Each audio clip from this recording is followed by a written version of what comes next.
Hi everybody and welcome back. Right, last lesson we set the color of the player and in this lesson we're actually going to change the color of the player to match whatever color it is that they have picked up. So to do that we'll use a couple of different functions. So we'll come over to the our server script service and open up the fun mod, and we're going to create another couple of functions to handle our player color changes. So the first one that we'll create, when the player enters the game, we're going to save whatever color they are at the beginning of the game, and then during the game, if a player is running around and they touch a tile that is not their assigned color, then we will set their body colors back to their original body color. All right, so it should make more sense when you see it in action, but we'll just make a comment here, used to save the player's original base part colors. Now we're going to keep it fairly simple. We'll create the function with funmod.start player color, and we will pass in the player for this. And we're not going to look at every individual part. We're going to simply get the player's head. And so if they did have different colors on other body parts, etc., during the game, it will set it back to whatever their head color is, just to keep it simple so we don't have to make a big long list of every single part. All right, now when we run this function, we'll want to grab the player that's in the workspace and then cycle through all their parts to find their head, and then we're going to return the brick color of whatever the player's head is. So we'll write a for loop for each part in pairs, all right, and now we'll say workspace and find first child player dot name, and then just outside of this get children. Right, and I'll get rid of these other windows so you can see what's going on, and just outside of that line, right, we'll say do. So the entire thing should look like that. I might just shrink that a little bit so it's all on the screen. There we go. Alright, so that's the first for loop. So we're grabbing all the parts inside of the player or the character, and then we're going to cycle through each part here. So now we'll use a conditional statement. If each part and a colon is a base part, so a solid part that we can change the color of, and each part dot name equals, and we're just going to look at the head, then we're going to return each part dot brick color. So if we get to this stage, we know we're looking at the head part, so we're just returning the color of the head back to whatever called it. And for that, so that that makes sense for us, I'd like you to now open up your main script, and we'll scroll down. We're going to create a new variable down the bottom here. So this one will be the local player head color. All right, and it will equal an instance dot new, and it will be a brick color value, and we will parent this to the player vars folder, and the player head color dot name, we'll simply call it head color, and the player head color dot value, and we're going to now call the function. So funmod dot start player color, and we'll pass the player. Now it does present an issue, this particular variable, in that this runs first, and when this is called, the character may not have loaded into the workspace. So right above this particular variable, we're going to add just a quick loop that will make sure that the character is there before we try to create this variable. So we'll say repeat, and we're just going to repeat wait, right, until workspace, and then find first child and player.name.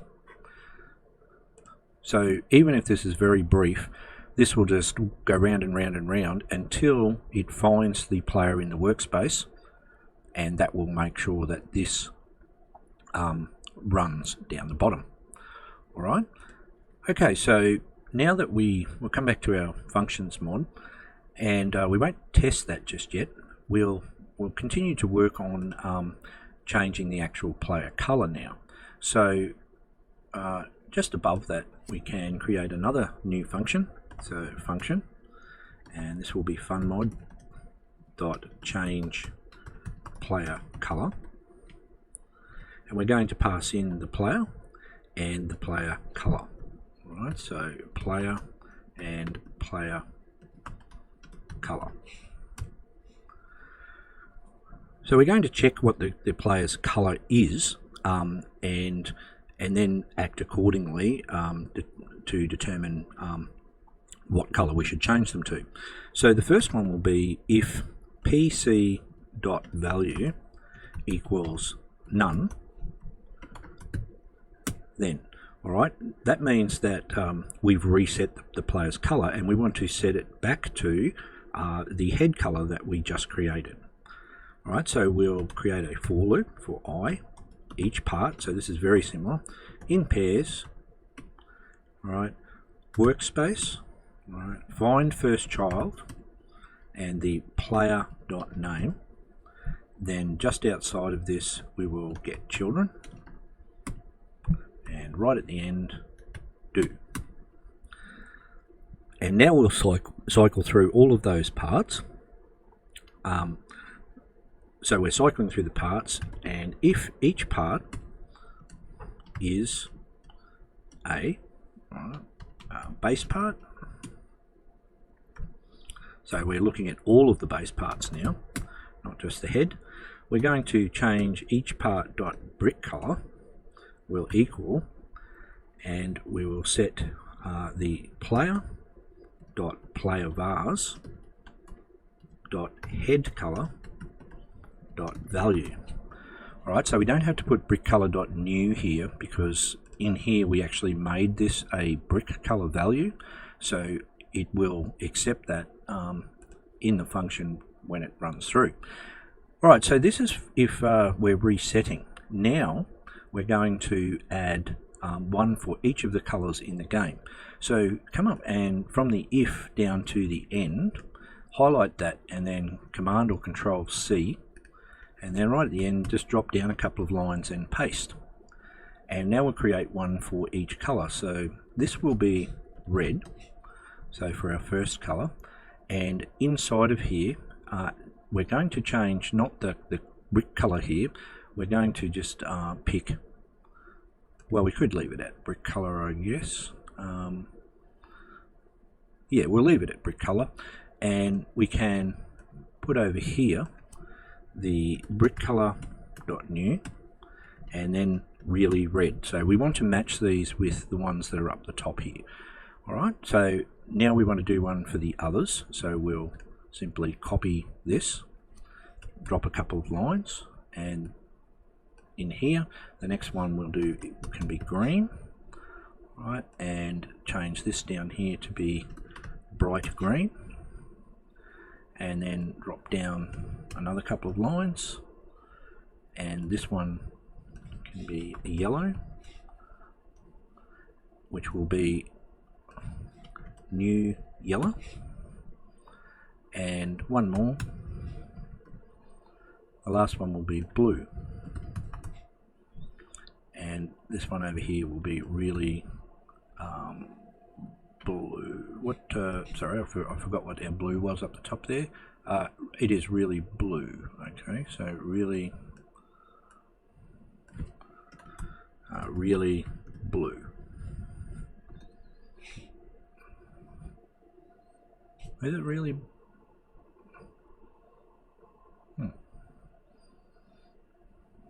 Sorry, that just didn't seem to type in correctly. Really? There it is.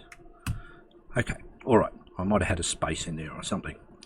So that is a big long function, repeating things over and over, but it serves a purpose, and we will call it regularly in our game. So now, to make this, instead of going into all of our scripts, what we'll do is come back to our main script down here, and underneath our head color, we're going to create a special event. So player color dot changed, and we will connect a function to this. So this, whatever code we write in here, will be triggered anytime this variable changes. So and when it does change, then what we want to do is call this function. So we'll simply take a copy of our function call and paste it down here, and then we need to change PLR to player, and we also need to change this to player color. And does it need to have the value? No. Alright, so because we pass through and we're looking at the value, we can just pass the variable through to the function. Alright, so that is should be enough for us to now give this a test. So just close your scripts, and I'll open up my output window, click on File and Save, and let's play.